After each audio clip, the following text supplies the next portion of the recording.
Alors j'ai fait une petite erreur concernant les relations. Dans les livres, le user ID, ce doit être une clé d'index ici, pas une clé unique. Parce que si c'est une clé unique, ça veut dire que on ne pourra pas faire de doublons au niveau des identifiants de l'user. Je vous montre par exemple là, dans Parcourir, le même user a loué 2 livres. Et si je mets une clé unique, il va me dire qu'il y a une duplication de l'user 1 et il n'en veut pas. Donc il faut mettre en index. Je voulais rectifier. Donc j'ai rempli la table de livres, j'ai rempli la table des users. Et maintenant je vais vous montrer comment on peut faire des recherches.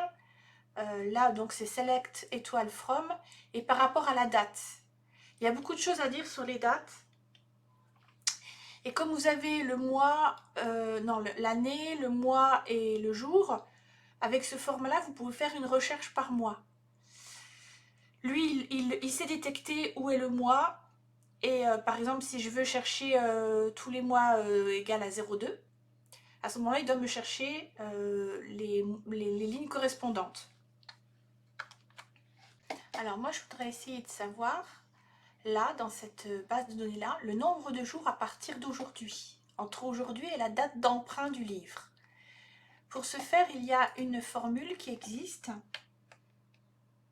C'est la comparaison entre deux dates. Donc là, je veux afficher titre, select titre, le champ titre. Date diff, c'est date de différence. Donc c'est la formule, la fonction qui permet de faire la différence entre deux dates. Now, c'est la date d'aujourd'hui, et la date, c'est-à-dire le champ date qui est dans la table. Là, je la nomme la réponse dans un champ qui s'appelle nombre de jours passés, from, et je dis dans quelle table. Et si j'exécute, à ce moment-là, il met bien le titre et le nombre de jours passés. Ça me permet de savoir s'il y a un livre à relancer parce que ça fait trop longtemps que la personne est là. Là, 35 jours, ça fait quand même beaucoup. C'est une possibilité par rapport aux dates. Après, on peut chercher par rapport aux années, faire des comparaisons avec des années. Bon, là, la table s'y prête pas, mais je vais quand même vous écrire la formule pour que vous puissiez le savoir. Je vous conseille d'aller voir date transition, numérique.com. C'est très très bien expliqué. Ça vous permettra de voir par rapport aux divers formats de dates.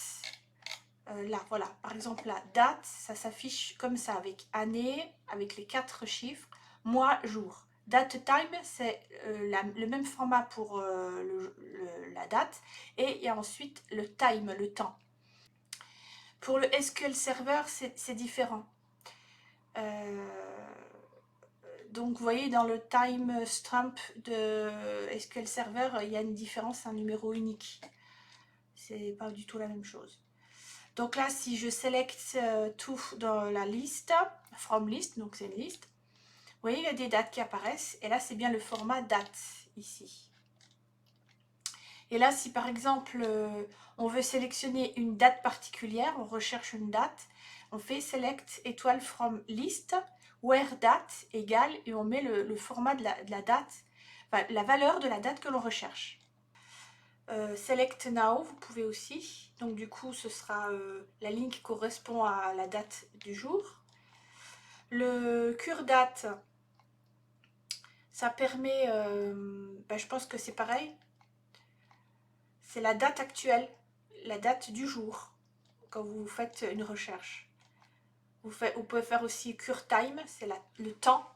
S'il est 15 heures, ça doit afficher 15:00:00 et rechercher la ligne qui correspond. Il y a des intervalles aussi.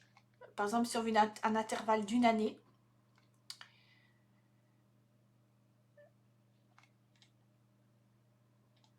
là c'est pareil, c'est un intervalle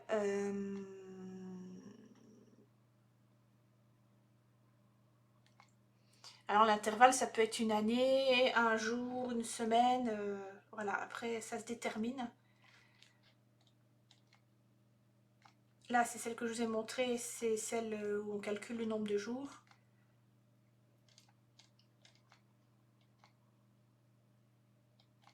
Bon, il y a aussi divers formats. Vous pouvez demander un format particulier pour la date. Voilà, je vous conseille d'aller voir data-transition-numérique.com.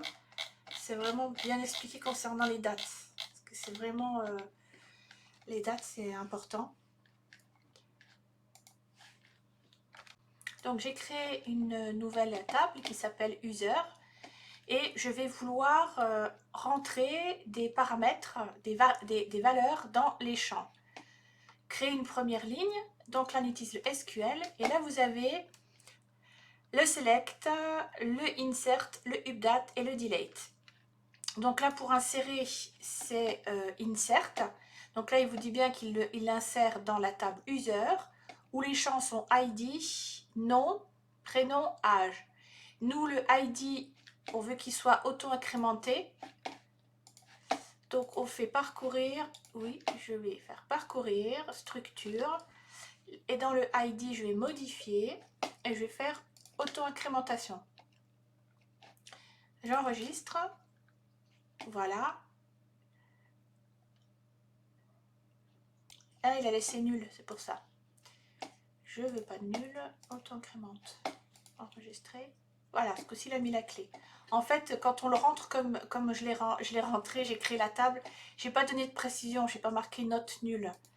Donc, il me met des nuls partout. Mais moi, je veux pas, donc je vais remettre non nul.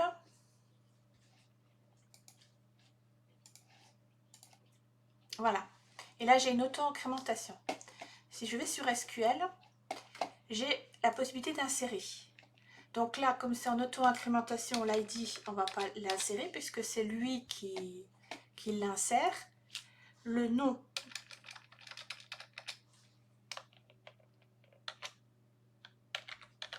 on va mettre un nom. Le prénom,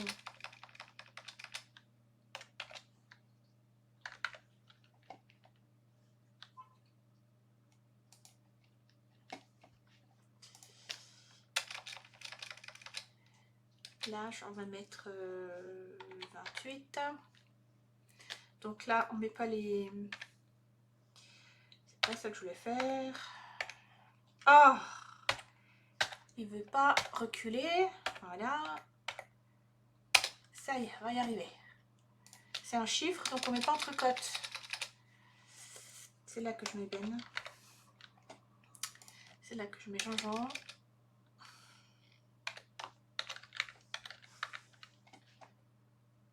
Et le ID, je l'enlève. Voilà. Lorsque vous faites un insert into, donc vous allez créer une nouvelle ligne, vous mettez les champs avec les codes spécifiques. Ce sont des codes, ce ne sont pas les simples codes ou les doubles codes, ce sont des codes particulières qui sont en dessous de la touche 7 et le accent aigu. Value, et vous mettez les valeurs. Si je regarde, il a rajouté. On va rajouter une deuxième. Donc là, c'est pareil, on enlève l'ID parce qu'il est auto-incrémenté. Ça, on enlève aussi.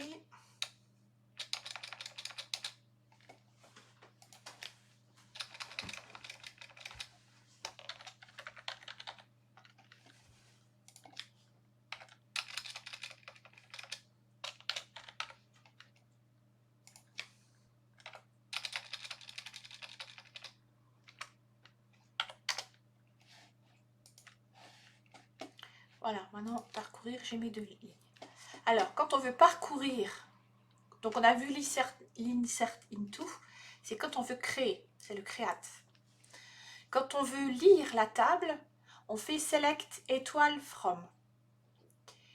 Ce qu'on peut faire aussi, c'est par exemple un select étoile from, user where, et là je vais mettre âge.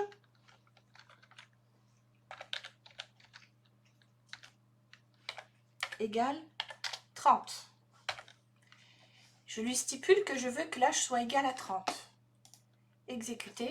Et là, il me trouve bien que Danois Luc qui a bien 30 ans.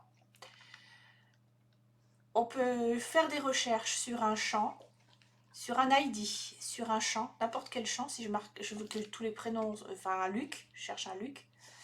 On peut faire sur des dates aussi. Donc, je vais faire...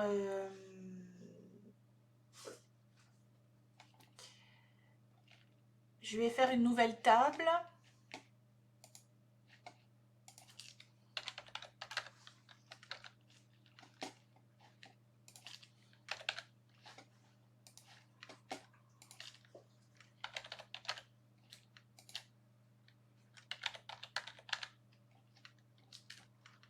Je ne vais même pas mettre l'auteur, je vais mettre le titre. Là, c'est un exemple. Date, en format date, varchar, 100. Et là, c'est bien int. Voilà, donc j'ai mis 3. Et là, comme c'est une date, ce sera en format mois, jour, des, mois et years. Et là, on pourra faire des recherches par rapport aux dates. Donc, je vais rentrer quelques lignes de données de livres. Vous pouvez sélectionner aussi si vous voulez que l'user souligné ID soit égal à 1.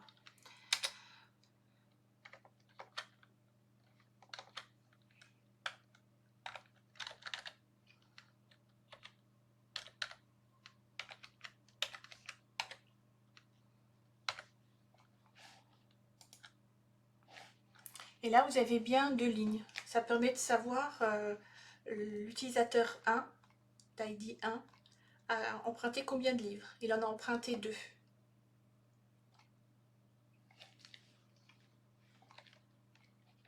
Donc, c'était bien par rapport au champ user souligné ID.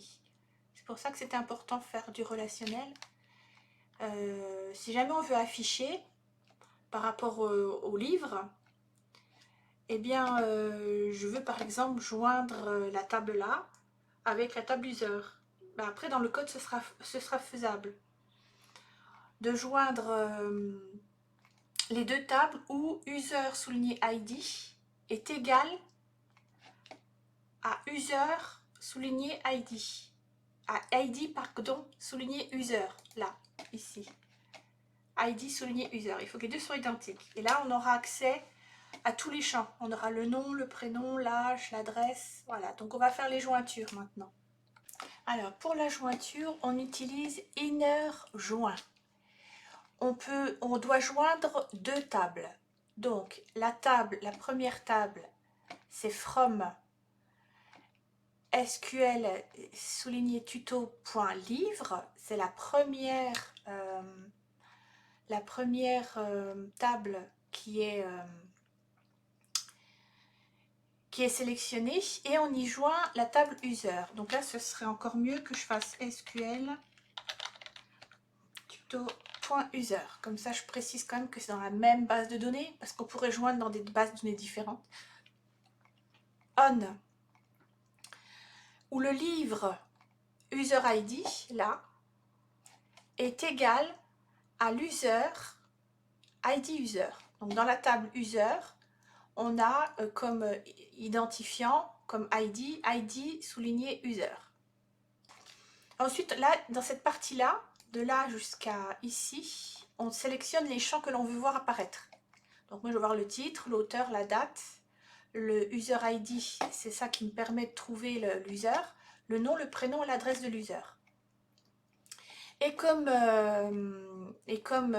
condition, on lui demande à ce que les deux ID soient identiques. L'user souligné ID de livre et le ID souligné user de la table user. Donc quand on exécute, voilà ce qu'on obtient. On obtient bien le titre, comme demandé là, l'auteur, la date, le user ID, qui nous permet de trouver donc l'user dans la table user, qui correspond, le nom, le prénom, l'adresse, pour les deux tables, livre et user, qui sont joints, où le user ID ici est identique à l'ID user de la table user. Voilà. Et on obtient bien tout ça. Donc du coup, si on veut afficher ça dans un code, pour administrer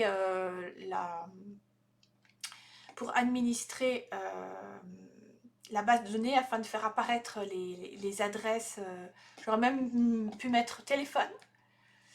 Là, ici, j'aurais pu mettre téléphone. Alors, pardon, on peut rajouter. On refait select, copier, SQL. Je la recommence. Et là, j'ai mis tel, normal. Il faut vraiment mettre les mêmes champs. Donc, c'est reparti. On recommence. Donc là, je mets virgule tel. Et là, voilà, j'ai tout qui apparaît. Et là, j'ai bien le numéro de téléphone. Ce qui fait que si je veux contacter la personne, j'ai la date. J'ai la date. Par exemple, là, le 18 janvier, ça fait longtemps qu'il l'a. Hop, je téléphone et je peux la prévenir qu'il faut qu'elle rende le livre. Elle a dépassé le délai imparti. Voilà pour les jointures. Donc après, je vais vous montrer dans mon code, j'avais besoin de joindre 2 tables. Je vais vous montrer comment on fait. Alors pour éditer ma facture en PDF, ma facture client en PDF, j'ai besoin de relier la table facture client et la table client pour pouvoir accéder au nom de l'entreprise, prénom et nom du dirigeant, l'adresse, la ville, le code postal. C'est-à-dire que là, j'ai besoin du nom du dirigeant, prénom, nom de l'entreprise, adresse, postale, ville. Et dans facture client, j'ai besoin du numéro de la facture, du numéro du client et de l'observation. Et je voudrais que ce soit là où facture client est égal, enfin point num facture est égal à num facture, c'est le numéro qui apparaît avec le get, qui apparaît lorsque je l'envoie dans l'URL. Mais pour ça, j'ai besoin de lier mes tables. Pardon. Donc, j'ai lié mes 2 tables avec un alter table. La table facture client. Et je lui mets comme contrainte, avec comme ça, nom facture client souligné client, comme contrainte, c'est pour lier les 2 tables. C'est un système mémo. Foreign key, le client ID, c'est la clé qui est dans facture client. Et la référence, c'est l'ID de la table client. Ça a fonctionné. Si maintenant je vais dans facture client,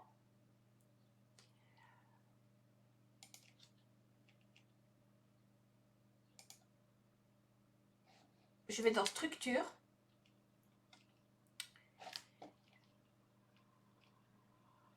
je devrais normalement pouvoir accéder au concepteur. Voilà. Et normalement, elle devrait être liée. Sauf qu'elles ne sont pas liées. Alors pourquoi elles ne sont pas liées? Il a bien voulu le faire. Alors là, je fais la même erreur que... C'est normal, c'est pas en InnoDB. Donc, comme c'est pas en InnoDB, donc il faut recommencer table client.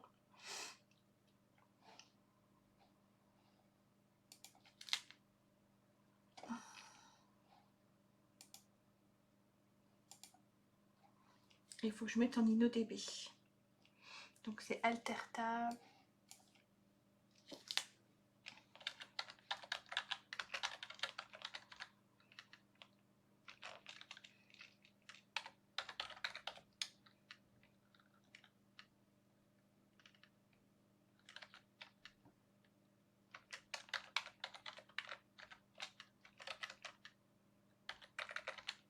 InnoDB. Et là je pourrais. C'est pour ça que je n'arrivais pas à faire la jointure.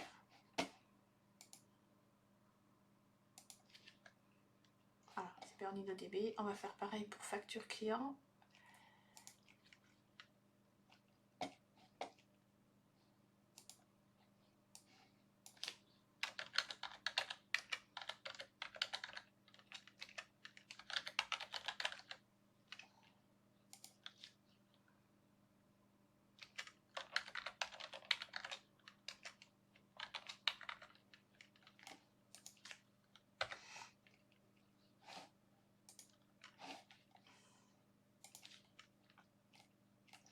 Facture client, il est en InnoDB. Donc là, ça devrait marcher, ma requête. Je retourne dans facture client, structure, SQL.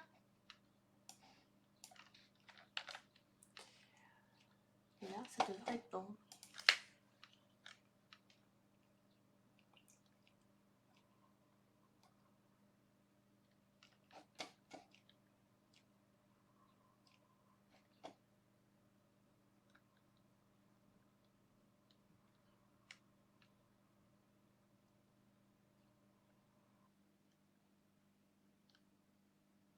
Parce qu'il existe dans les deux.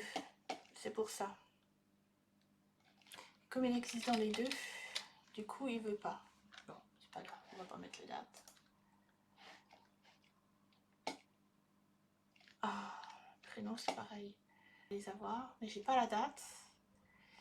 En fait, il n'y a pas la date parce que la variable existe dans les deux tables. Et du coup, il a une confusion. Il ne sait pas laquelle prendre. Il ne sait pas laquelle prendre. Donc en fait, j'ai réussi à obtenir quand même le lien, la fusion entre les deux, parce que j'ai numéro de facture, observation, numéro client, nom dirigeant, adresse, postale, ville.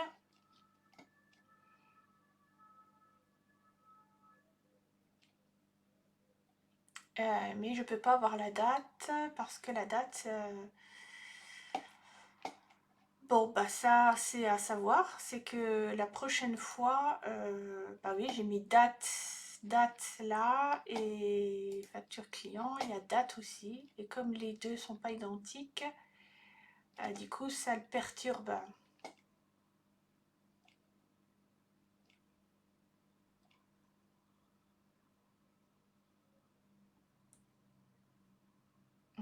Donc dans mon code, je pourrais pas faire la...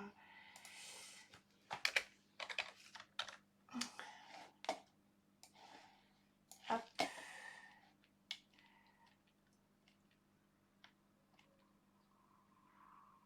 J'en ai besoin. Non, je mets la date du jour de l'impression, donc c'est bon. Par contre, j'aurais pas le nom, j'ai pas le nom du dirigeant du coup. Nom de l'entreprise, mais j'ai pas le nom.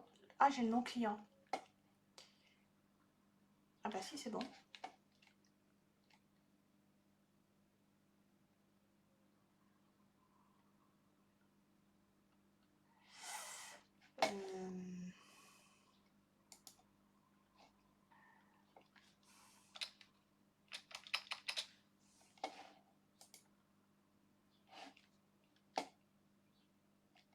Donc j'ai pas le prénom. J'ai bien le nom du client, mais j'ai pas le prénom. Et je peux pas avoir le nom de l'entreprise. Donc il faudrait que je change le nom du champ. Donc ça, je pourrais pas le faire de jointure, étant donné que j'ai pas pensé à ça. Que nom entreprise doit pas être dans l'une et dans l'autre.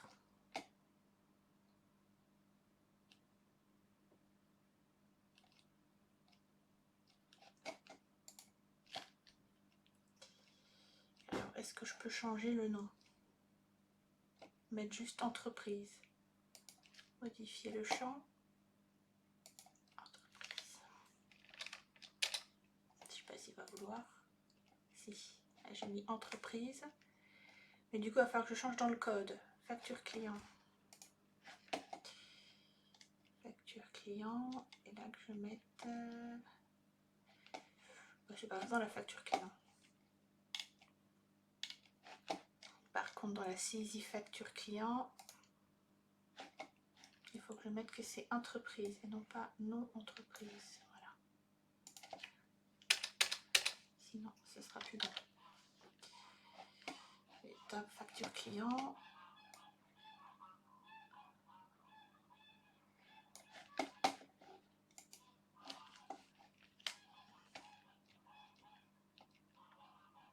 Donc là, je mets entreprise. Et il y a le prénom aussi qui n'allait pas. Parce qu'il était dans les deux. Ouais,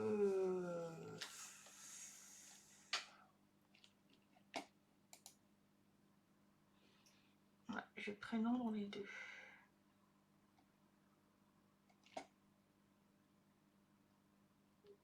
Nom dirigeant, là je vais mettre prénom dirigeant. On va rester dans la même logique. Nom dirigeant, nom entreprise. Donc là, prénom dirigeant.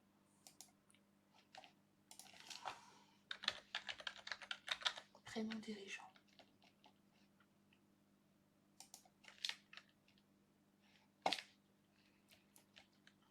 Et il faut que je change aussi dans client.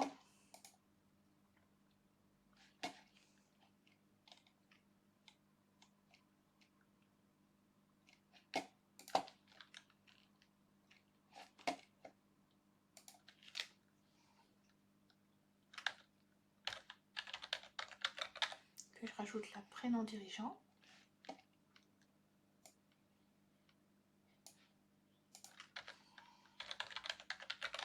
La prénom dirigeant.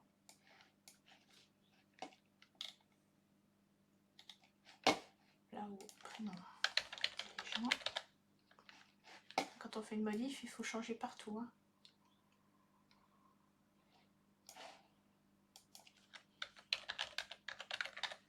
Prénom dirigeant. Prénom dirigeant.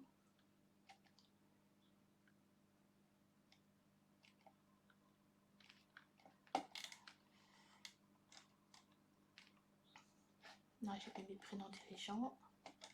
Dans le formulaire, c'est pareil. Prénom dirigeant.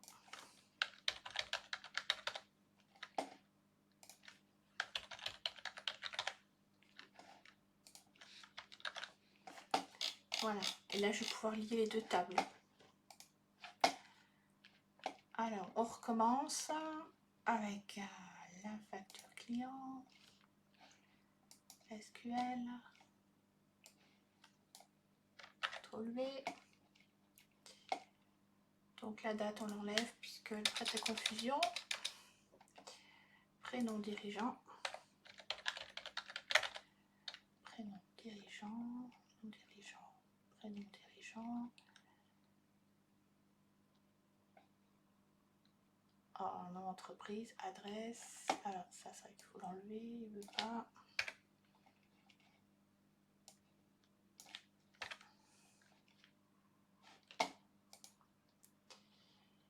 Voilà, là ça marche. Du coup j'ai le prénom. Maintenant il va falloir que je règle le problème de la date.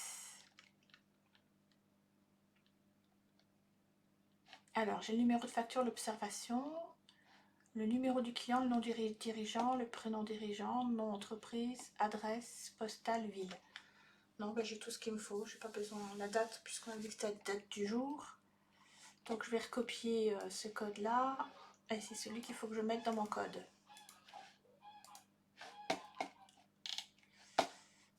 Dans PDF. Et je modifie. Voilà. Et là je sais que ça marche.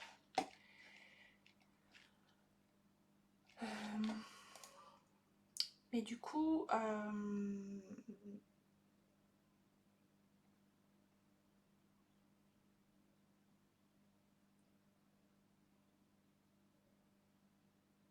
il faut que je mette un where. Where, ah ouais, mais là je pourrais pas. Là je pourrais pas dans le numéro de facture était à combien là? C'était combien le numéro de facture?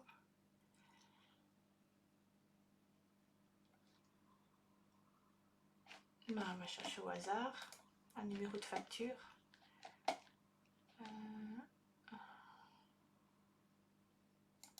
Un numéro de facture. On va faire celui-là.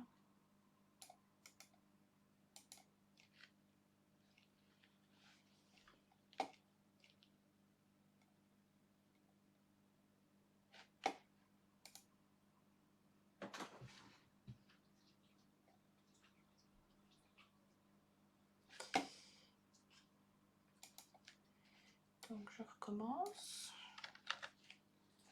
Ah oui.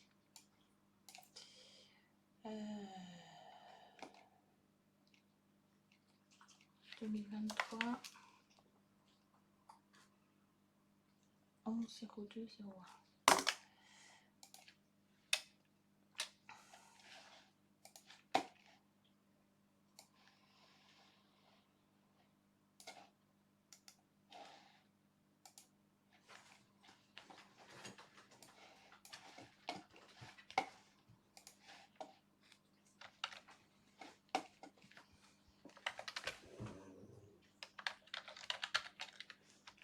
Alors, where.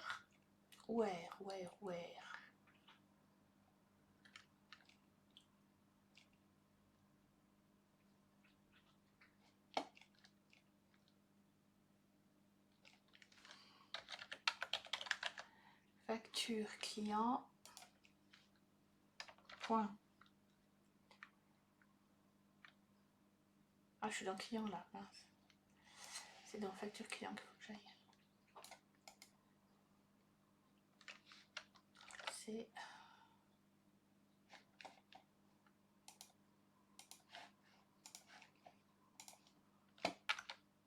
Mince.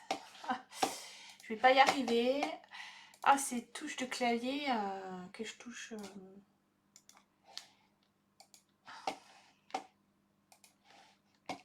Alors, je suis bien dans facture client. Est-ce que c'est bon? Trouver.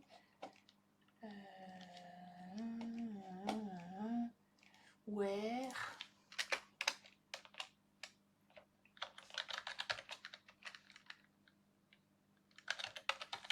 Facture client. Point. Num facture. Num facture. Égale 2023 11/02/01. Voilà, là ça marche. Donc c'est bon avec le where.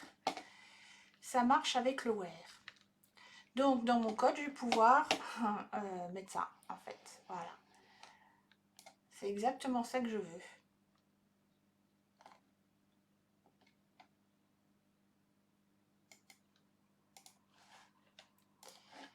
C'est exactement ça que je veux.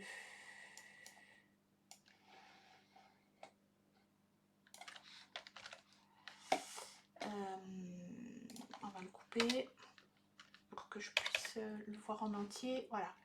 Sauf que là, c'est facture client.num facture égale. Et là, ce sera $numfact. Voilà, c'est ce qui rentre dans mon get. Et cette jointure-là, je suis sûre qu'elle fonctionne. Ça m'économise en fait, ça m'économise 3 requêtes. Parce que là, j'ai dû passer par une table intermédiaire. C'était cette table-là qui reliait le numéro de la facture avec l'ID client. Et en faisant comme ça une jointure, et ben j'ai plus qu'une requête au lieu d'en avoir, au lieu d'en avoir 3. Voilà. Bon, bah, c'est ce que je voulais faire. Maintenant, on va voir si ça fonctionne. Alors, je lance mon application. Voilà. Je me connecte.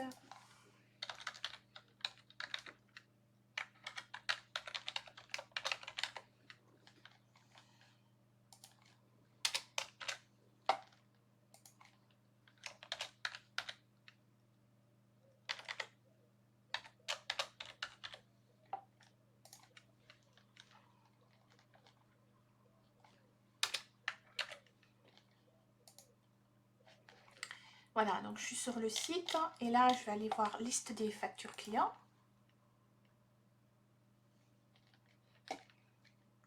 Et là, bien sûr, nom de l'entreprise, il ne le reconnaît pas puisque je l'ai changé dans mon code. Donc, liste facture client, ici. Prénom.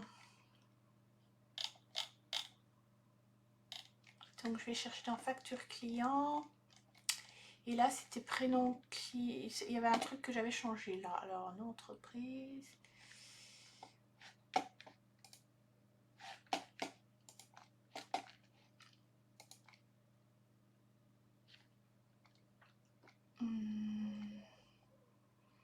Nom client, entreprise. Ouais, entreprise. C'était pas non entreprise, c'était entreprise. Ça devrait marcher. Voilà. Et là, je vais éditer une facture. Et voilà, donc j'ai bien mes infos. Alors, j'ai mis dans le code un var dump pour pouvoir vérifier que j'ai bien tous les champs et toutes les informations que je veux.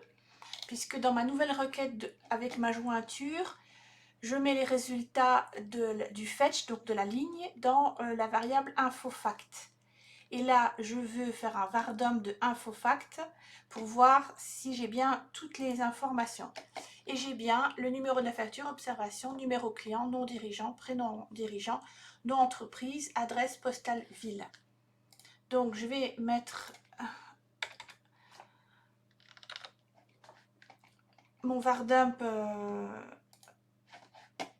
en stand-by. Et là, ça fonctionne. J'ai bien ma facture en PDF qui s'affiche. Alors là, c'est le devis. Et ensuite, lorsque le devis... ça, c'est le devis. Lorsque le devis est signé, après ça bascule. C'est marqué devis signé le 5/02/23, mais du coup, on n'a encore pas de facture. Alors, ce que je vais faire, c'est que je vais retourner sur une autre. Voilà, où là, la facture, voilà, l'autre, la facture n'est encore pas établie, le devis est signé. Et je vais d'ailleurs faire un lien de façon à ce que, quand le devis est signé, ça génère automatiquement une facture. Que je ne sois pas obligée de remplir de nouveau un formulaire, ou alors ça remplit un formulaire et par sécurité, je le valide.